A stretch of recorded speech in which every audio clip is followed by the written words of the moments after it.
Les gars, cet indicateur que vous avez ici sous les yeux a été en mesure de prédire avec succès ce que le Bitcoin va faire ici, très bientôt. Vous pouvez voir qu'on a atteint un fond juste ici, on a atteint un fond ici également et on est monté, et pareil de ce côté et on est monté également. Donc voilà, aujourd'hui je vais vous expliquer l'histoire de cet indicateur et je vais vous montrer ce pourquoi vous devez vous préparer dès maintenant. On va parler du Bitcoin sur le plus court terme, sur le plus long terme également, ainsi que d'autres choses encore. Donc voilà, bienvenue à tous. Je m'appelle Maxime et je vous apporte chaque jour des nouvelles vidéos en français sur les crypto-monnaies en vous apprenant comment vous faire de l'argent sur ce marché. Si vous êtes nouveau sur cette chaîne, alors soyez sûr de vous abonner et d'activer la cloche dès maintenant. Et commençons d'abord avec le plus court terme ici pour le Bitcoin. Vous pouvez voir ici qu'on est toujours en train de chuter et en fait on est même repassé en dessous de la ligne orange pendant un petit moment. On a essayé de se faire supporter grâce aux balls ici sur le bord de notre support. Donc on a chuté et on a pu voir un rallye sur cette chandelle. On a chuté à nouveau, on a eu un autre rallye et enfin on a fini par avoir une clôture en dessous de ce niveau avant de finalement réessayer de pousser au-dessus de ce niveau, mais on n'a pas été en mesure de le faire. Donc maintenant vous voyez qu'on est toujours en train d'essayer de se hisser au-dessus de la ligne rouge qu'on a ici, mais en général vous savez que la boîte orange est un énorme niveau de support pour le Bitcoin. Donc on se trouve toujours à ce support et bah ouais, le truc c'est qu'on pourrait bien continuer à faire du zigzag ici pendant un sacré moment tellement ce support est fort, mais bah, voilà un peu la situation sur le plus court terme pour le Bitcoin. Pour le moment, comme vous le savez, sur le plus court terme, on s'est montré plutôt... Genre, depuis qu'on n'a pas réussi à dépasser la boîte orange qu'on a ici en haut, eh bien, je vous disais que, ok, si on ne dépasse pas cette fameuse boîte orange, alors il ne reste qu'une direction qu'on peut emprunter pour le moment, et c'est vers le bas, en direction de la prochaine boîte orange.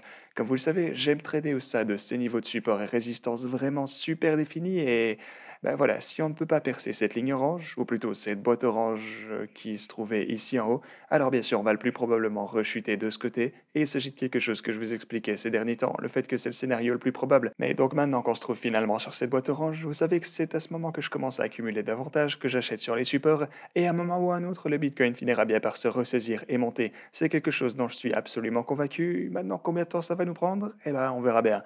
Maintenant, si on prend notre intervalle journalier, comme vous le savez, je vous ai parlé de ce gros biseau pendant un sacré moment. Je pense que maintenant, ça fait facilement un mois déjà. Et eh bien, vous voyez qu'on est toujours genre, on n'a toujours pas chuté de ce biseau à la baisse. Et aussi, une chose que vous pourriez faire, c'est que, regardez, si vous ne voulez pas le tracer à partir des mèches qu'on a ici ou des corps de chandelle de ce côté, eh bien alors, si vous baissez un petit peu tout ceci, eh bien, vous pouvez voir qu'on est en mesure de connecter la plupart des chandelles qu'on a ici, donc les mèches ici, et on a une sorte de petite fan de ce côté, en fait, et ensuite on continue à la baisse, ce qui veut dire qu'on est toujours à l'intérieur, et en ce moment, on rencontre même de la résistance sur le haut du biseau. Donc je pense que ça a l'air plutôt pas mal comme ceci, les gars. Et en d'autres termes, ce qu'on attend pour le moment, c'est la percée en dehors de ce biseau. Regardez depuis le temps qu'on attend que ça puisse se résoudre. Donc est-ce que ça va percer à la hausse ou casser à la baisse? Parce que ceci est généralement un pattern bullish, signifiant qu'on a l'habitude de se consolider comme ceci et ensuite recommencer à monter. Attention, ça ne doit pas forcément être le cas, et spécialement dans ce genre de situation, tout est susceptible de se passer bien sûr. Mais voilà, en gros, c'est quelque chose qu'on doit vraiment continuer de surveiller. Mais sinon, avant qu'on ne parle de ce pattern qu'on a juste ici, eh bien si vous n'avez pas encore réclamé votre bonus allant jusque 3 500 $ sur Femex, ainsi que celui allant jusque 4 530 $ sur Bybit, alors n'hésitez pas à utiliser ces liens juste ici.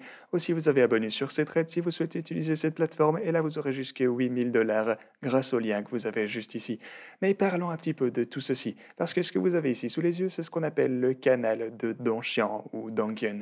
Mais qu'est-ce que cet indicateur de canal de Donchian? Eh bien, il s'agit en gros d'un algorithme. Ça consiste en une poignée de moyennes mobiles et ça vous donne ce style de zone qu'on a ici.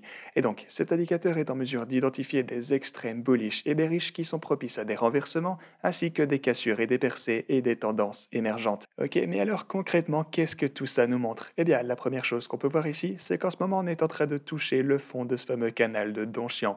On l'a touché juste ici également et on l'a fait de ce côté de même. Et en général, vous pouvez voir que lorsqu'on touche le bas de cet indicateur juste ici, eh bien d'habitude, ça nous mène, au moins pour le court terme, à un renversement haussier pour le Bitcoin. Ok, et pour qu'on comprenne un petit peu mieux tout ça, laissez-moi passer en vitesse sur ce graphe réalisé ici par Matthew.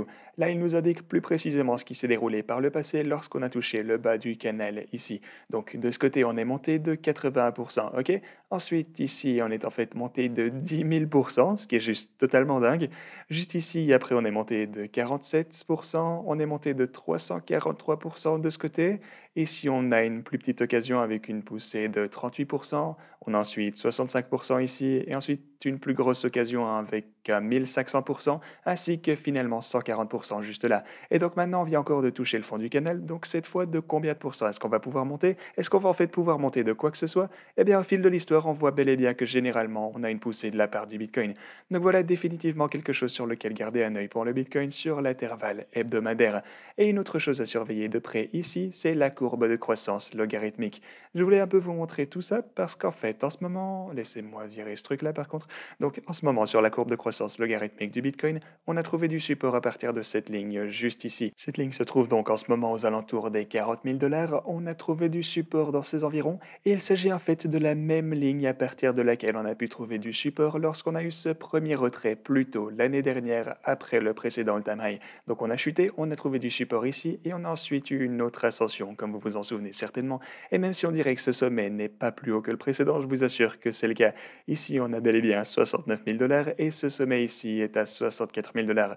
Donc ouais, c'est juste un peu étrange, je sais pas pourquoi ça donne cette impression, même si ceci pourrait sembler plus bas que le précédent, c'est juste pas le cas. J'en sais rien, c'est peut-être moi, c'est peut-être une illusion d'optique avec les courbes de croissance. Mais bref, le truc c'est qu'on a trouvé du support à partir de la même ligne. Donc, si on voit une autre cassure à partir d'ici, eh bien on a notre précédent niveau de support de croissance logarithmique pour le Bitcoin, ici, aux alentours de 34 500 dollars également. Donc oui, si jamais on devait chuter davantage, on a vraiment pas mal de support ici pour le Bitcoin, les gars. Bien sûr, on a toujours cet énorme support que vous connaissez très bien ici aux alentours de 30 000 dollars également. Voilà les gars, c'est tout ce que j'avais pour vous aujourd'hui. Merci beaucoup d'avoir regardé. Moi, je vous dis à la prochaine.